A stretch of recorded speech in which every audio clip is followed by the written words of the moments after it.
A trabajar porque a buscar un mejor futuro.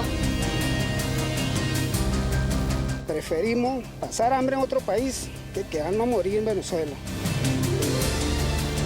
Por un futuro bien, porque allá en Venezuela no hay es nada.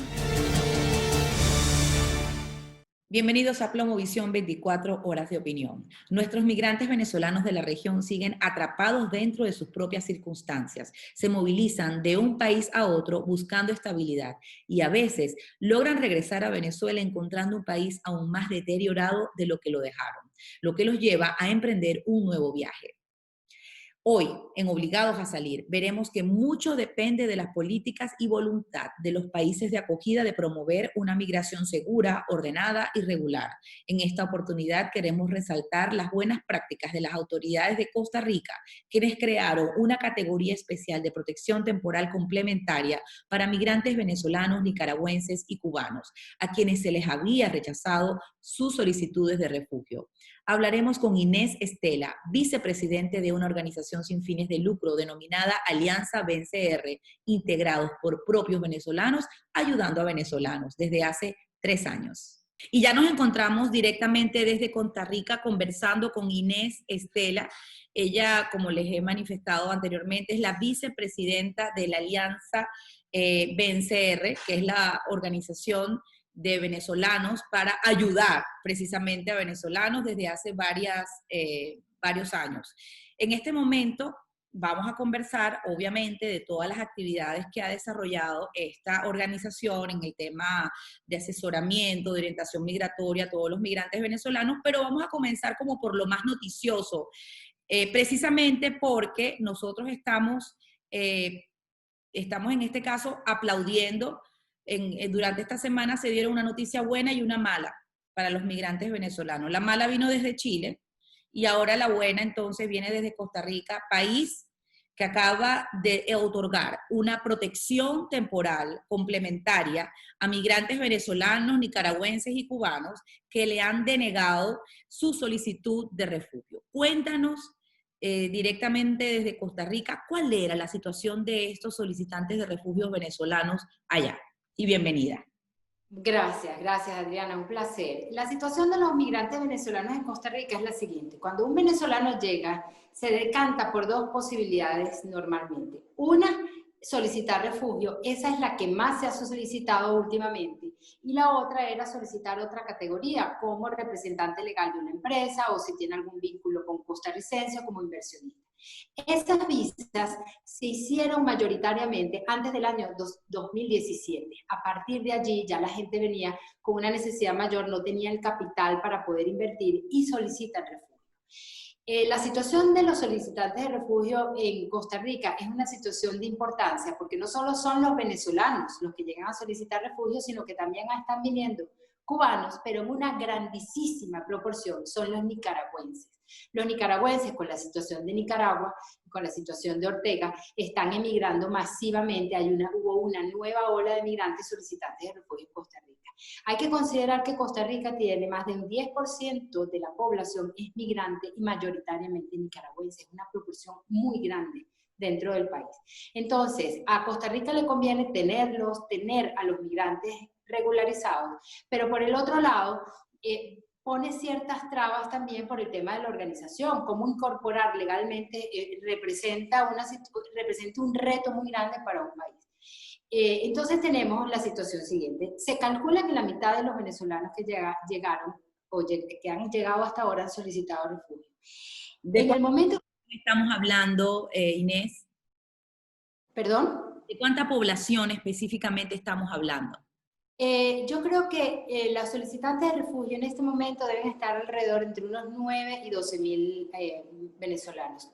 Muchos más son los nicaragüenses, es decir, que los nicaragüenses por cada 10 solicitantes, calculemos que 1 o 2 sean venezolanos, 8 o 9 sean nicaragüenses. Entonces, ¿cuál es la situación? Costa Rica no firmó un convenio en Cartagena en donde se reconocía la calidad de refugiado como humanitaria. Es decir, si se vulneran los derechos humanos en Venezuela de un ciudadano, el ciudadano puede pedir refugio por la vulneración de sus derechos en en otro país. Eso lo firmaron los países de Sudamérica, por eso se reconoce con mayor facilidad legalmente el estatus de refugiado humanitario en Sudamérica, pero en Costa Rica no, y solamente se reconoce por razones de persecución por discriminación política, étnica, nacionalidad, religiosa, género, una serie, y en donde la vida de uno o la integridad física de uno corre peligro en el caso de los venezolanos por persecución política. ¿Qué sucede? Los venezolanos solicitan refugio, pero luego en el lapso de 3 años más o menos que se logra definir la situación legal, no pueden aportar pruebas de que a ellos o algún familiar directo los persiguieron para matarlos o apresarlos. Al no tener pruebas, se les deniega la calidad de refugio y entonces tienen que buscar otra opción y salir del país. La mayoría ya tiene el pasaporte vencido después de 3 años, 2-3 años aquí y no puede salir del país. Es bienvenida esta categoría porque viene a resolver el caso de ese 90 y tanto % de negaciones de refugio que se les estaban dando a los venezolanos. Y me imagino que también a los nicaragüenses. O sea, quizás en una proporción menor, pero es más o menos, si no se pueden aportar pruebas, viene la denegación. Bueno, entonces, en Panamá, no sé si sabes, Inés, que Panamá también se rige por la Convención del 51, que es la de Suiza, de la Conferencia de la ONU sobre el Estatuto de los Refugiados y de los Apátridas. Panamá también se rige por la Convención del 51 y por lo tanto, al no reconocer la Declaración de Cartagena, que es más contemporánea, sin embargo es del 84, y bien sabemos tú y yo que se pertenece a la coalición por Venezuela, se está luchando por una categoría más modernizada de la situación de los migrantes venezolanos que están atrapados, porque los vemos que se movilizan, que de repente sienten que se pueden regresar a Venezuela porque no consiguen trabajo, porque no consiguen estatus migratorio y encuentran la situación peor, entonces se vuelven a regresar.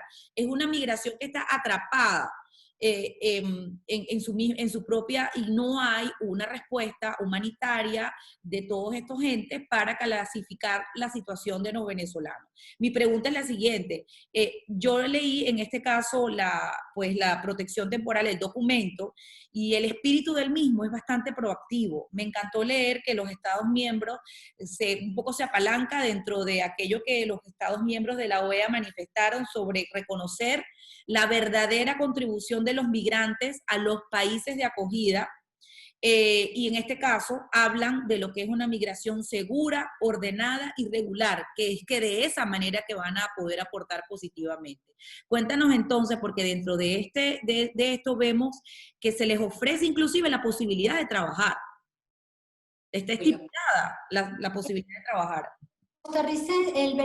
Cualquier persona que solicite refugio en Costa Rica, una vez que tiene la primera entrevista, va por primera vez a migración, en un lapso de tiempo que antes era inmediato, después fue a los 3 meses y ahora es casi un año después, tiene el beneficio de poder tener un permiso de trabajo. Entonces, en este momento, en enero llegó una persona, todavía no tiene la cita, a partir de la cita que le den en septiembre, octubre, 3 meses después, es decir, en el lapso más o menos de un año de haber llegado, le dan un permiso de trabajo.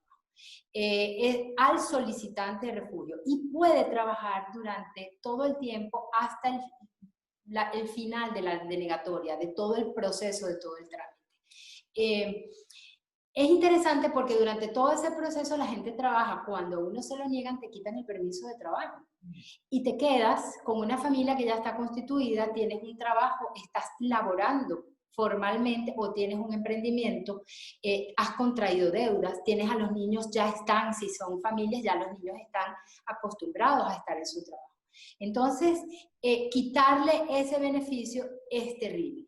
Costa Rica le interesa, a todos los países les interesa una migración legal y organizada, que sea productiva y que esté trabajando.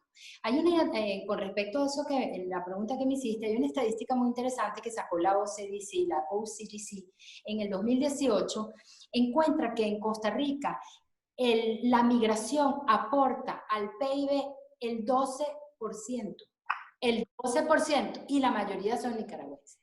El venezolano que llega tiene un perfil diferente, el venezolano que llega a Costa Rica. El perfil es distinto, hay un perfil profesional, más elevado, se calcula entre un 68 y un 70% o más de personas que vienen con un nivel académico mínimo, un TCU, un técnico superior universitario. De ahí en adelante, carreras profesionales, posgrados y doctorados. Entonces, el venezolano que migra tiene condiciones, viene mayoritariamente en edad productiva, no vienen niños pequeños, ni la población ya está retirada, sino que el rango de edades de la población es mayoritariamente están en edades productivas. Entonces tenemos que estamos en edades productivas, es una población que está calificada. Hay un rango que aunque no esté calificado no es de menospreciar, viene con una motivación a trabajo y a superarse, el índice de criminalidad es bajo, entonces a ningún país le conviene y de hecho no son notorias los hechos criminales ni siquiera en Sudamérica, los que se hayan presentado son más bien casos aislados. No son hechos que son repetitivos, reiterativos y que definen a nuestra comunidad. Y yo creo que Costa Rica eso lo ha entendido. El problema migratorio es mucho mayor que solamente darle esta categoría humanitaria a quien se le haya denegado el proceso. Pero yo creo que esta es un gran avance. Es un gran avance porque a la población a quien le quitas el beneficio de tener el permiso laboral, la colocas en situación de altísima vulnerabilidad. Claro, claro, pero mira, entonces también veíamos en la fundación en donde eres vicepresidente, que es Alianza BenCR, que ustedes agradecían a las autoridades costarricenses, a la presidencia, a la Cancillería, a Migración, porque ustedes tenían tiempo impulsando esta medida. ¿Qué hay detrás? Cuéntame los días previos, los meses previos. Muchos de nosotros formamos parte de la consulta popular del 16 de julio. Cuando la mayor concentración en votación en la Embajada de Venezuela aquí en Costa Rica, en la antigua administración que había aquí, superó cortamente las 1.000 personas votando. Cuando nosotros vimos una congregación de 7.000 personas en 2 puntos de votación de firma de consulta popular aquí en Costa Rica, en San José, nos impactó. Y nos impactó también ver que había mucha gente que estaba llegando. O sea, que era gente que venía, eso fue en el 17, entre el 15 y el 17 aumentó la población y ahí en adelante muchísimo más. Entonces, eso nos impactó. Y pensamos que era importante integrar a la población. Cuando vimos también que en Panamá se habían desencadenado hechos xenofóbicos, dijimos tenemos que evitar eso a toda costa y tenemos que trabajar para integrar a los venezolanos y trabajar la imagen y motivar la inserción positiva del venezolano. Primero que no venga en calidad de víctima, que tenga el impulso, tenga la esperanza de que puede salir adelante y que tiene un medio que lo integra, que lo acoge, que lo cohesiona, que lo hace parte, le da pertenencia. Y comenzamos con 2 eventos importantes en donde congregamos a más de 600 personas. Y nos movíamos en módulos. Teníamos 10 abogados, 10 coaches o psicólogos y 10 especialistas en recursos humanos. Y trabajamos 3 plataformas principales. Una, la legal migratoria, de orientación legal migratoria. Otra, la laboral, cómo hacer un currículum vitae y cómo prepararse para una entrevista de trabajo. Y la otra era como una especie de contención emocional para manejar el duelo migratorio. A veces las emociones nos restan mucho cuando estamos en cambios muy drásticos en la vida y donde venimos de dificultades y encontramos más dificultades. No nos encontramos con lo que imaginamos que íbamos a encontrar y con lo que iba a ser, idealizábamos el lugar a donde decidimos venir. Entonces, trabajamos esas 3 plataformas, luego nos dimos cuenta de la importancia del emprendimiento, ¿no? En época de tanto desempleo, no es fácil incorporar toda esa población venezolana a las vacantes y a los puestos de trabajo formales. Entonces, implementamos también una plataforma de apoyo para emprendimientos. Y así hemos ido creciendo. Luego de hacerlo masivamente, tomamos la decisión de hacerlo en pequeños grupos y darle atención individualizada a los venezolanos, sobre todo en términos legales migratorios, porque cada caso es muy factible. Y una pregunta, ¿cómo asumieron todo esto en la parte virtual una vez que se desata la pandemia? Teníamos un equipo muy consolidado ya. Nosotros tenemos, las abogadas ya estaban acostumbradas a hacer Facebook Live. Habíamos hecho en alguna ocasión, incursionado también en entrenamientos de algún tipo o talleres emocionales también se habían hecho virtuales. Lo que hicimos fue perfeccionarlas y hacerlas más frecuentes, porque ya entonces tenemos módulos, cada 15 días tenemos orientación migratoria personal y la persona tiene la posibilidad de hablar con un abogado durante 40 minutos directamente a través de su dispositivo, teléfono, celular o tablet. Igual tenemos talleres que los repetimos cada 15 días de apoyo, de entrenamientos y de apoyo laboral para emprendedores en temas tributarios, en temas de cómo se manejan los medios, seguimos con currículum vitae y entrevistas de trabajo. Estas en particular han demostrado ser bastante acogidas, ha habido mucha receptividad y todo el tema emocional, que las agencias lo llaman psicosocial, también ha sido un aporte y hemos diseñado toda una plataforma de apoyo virtual. Entonces me imagino que todo este trabajo ha tenido el reconocimiento de las autoridades, obviamente de Costa Rica, y bueno, me imagino que han participado en algunas mesas de ideas. Cuéntanos un poco la parte interinstitucional con el gobierno. Nosotros, en cuanto tuvimos una gran bendición, y fue que al salir después de estos dos grandes encuentros se nos acercó una persona de la Organización Internacional para las Migraciones de OIM. Estaban en ese momento levantando el capítulo 800 Venezuela, que es la plataforma desde la OIM para apoyar al migrante venezolano. Entonces decidimos unir esfuerzos con ellos y comenzamos a levantar una data de los venezolanos y nosotros aportarles el vehículo y el contacto y los vínculos con la comunidad. Entonces lo primero que hicimos fue establecer relaciones con OIM. Y de ahí en adelante ya saltamos a ACNUR, que es a quien atiende a los solicitantes de refugio, a través de sus agencias. Luego Fundación Mujer, que también recibe apoyo de ACNUR para solicitantes de refugio. Y luego empezamos a presionar con migración, por una razón. Porque cuando ya cambia el tema cuando ya cambia la embajadora, cuando ya tenemos una embajadora del gobierno de Guaidó y es reconocido, entonces empieza a reconocerse las dificultades que tienen los venezolanos, ella empieza a gestionar las dificultades que tienen los venezolanos para tramitar con pasaportes vencidos, por ejemplo, la dificultad para aportar el certificado de nacimiento apostillado, para los antecedentes penales apostillados. Entonces ella hizo una gran gestión y en ella nos hemos apoyado también para ir a migración y solicitar. Ya veníamos en migración haciendo varias solicitudes porque la preocupación era muy alta. El porcentaje de venezolanos que todavía está en trámite, no solamente en trámite de refugio, sino en trámite de las otras categorías migratorias, asciende a más del 60%. Yo diría que las han variado del 70 al 80% todavía están en trámite.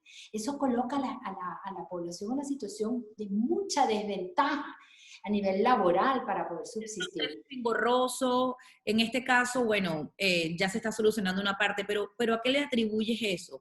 ¿A la dificultad de los documentos? Todavía, yo quiero saber si Costa Rica, al igual que Panamá, acepta el documento venezolano vencido en su trámite. Sí lo acepta. No solamente que acepta el pasaporte vencido, fue una gran victoria también de habernos unido con la embajada para seguirlo peleando. Hubo otra victoria.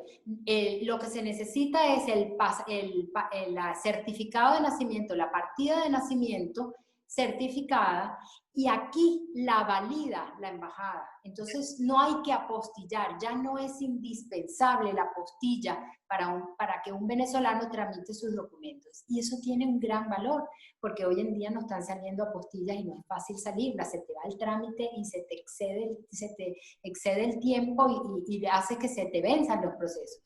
Las demoras de migración obedecen mucho. Primero, Costa Rica no es un país rico, Costa Rica es un país pobre con un déficit fiscal muy grande, agravado ahora por el COVID. Tanto las organizaciones de las Naciones Unidas, las agencias, tanto OIM como como ACNUR se han visto forzadas a pagar personal dentro de migración para acelerar el proceso. Entonces ahora han hecho un gran esfuerzo para digitalizar todo y agilizar todo, pero hasta ahora los procesos han sido muy lentos, siguen siendo lentos. Yo me imagino que ahora acaban de sacar una nueva plataforma en donde uno puede tramitar, introducir todos los papeles digitalmente, y esa gente, yo me imagino que toda esa población, los trámites se van a demorar muchísimo menos, van a ser mucho más expeditos. Bueno, Inés, estamos muy complacidos de verdad de nuevo a través de esta plataforma Plomovisión. Saludamos, felicitamos y estrechamos la mano del gobierno costarricense de dar este paso tan importante a favor de nuestros migrantes venezolanos. Los aupamos porque no sabemos, la historia es muy cíclica. Hoy nosotros los venezolanos, como lo dije al principio, estamos atrapados, vamos, venimos, no sabemos qué hacer, sobre todo en la región, no encontramos trabajo, no encontramos, y siempre vamos a recordar, y va a quedar en la historia de nuestros países, esta ayuda, este aporte, este espaldarazo que nos dimos entre latinos y entre, en este caso, venezolanos. Porque también quiero decir algo ya para cerrar, Inés, y quiero como cerrar con tu mensaje. Hay un paradigma que dice que los venezolanos no sabemos emigrar, que somos muy malos migrantes, que no nos ayudamos. Creo que la experiencia que tú has tenido y todo lo que nos ha contado hoy habla que esto, vamos a decirlo así, es un paradigma renovado completamente. ¿Qué opinas tú de eso? Yo estoy absolutamente de acuerdo. Yo creo que migrar es una experiencia dura, pero no es limitante en el sentido de que a través de experiencias difíciles siempre podemos enriquecernos, podemos crecer, podemos hacer crecer una comunidad. Yo creo que si algún día nos pudiéramos regresar a Venezuela, tendríamos una riqueza aún mayor que aportar a nuestro regreso. Y si decidimos quedarnos en nuestros países de acogida, podemos ser una gran riqueza en este país y darle valor agregado a este país. Es un agradecimiento grande que eventualmente tenemos, ¿no? Bueno, muchísimas gracias, Inés Estela. Un saludo a toda la directiva y todo el equipo de voluntariado de Alianza BNCR. De verdad, un trabajo espectacular que ojalá que en el futuro quede documentado en la historia de nuestro país. Muchísimas gracias y hasta otra edición de Obligados a Salir, historias de migrantes a través de Plomovisión 24 horas de opinión. Si te gustó este contenido, suscríbete a nuestro canal y activa las notificaciones. Por un futuro bien, porque allá en Venezuela no hay es nada.